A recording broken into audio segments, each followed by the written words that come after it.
Noon namin naramdaman kung gaano mo kami kamahal ang tapat. Hindi man namin laging nasasabi, ikaw ang aming lakas sa bawat sandali.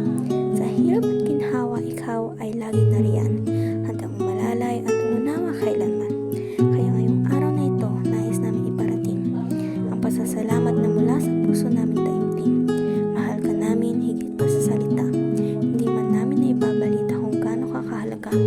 Basta ang alalahanin mo, kami ay nandito para ipadama sa iyo na sapat ka at sapat na ikay nasa aming tabi.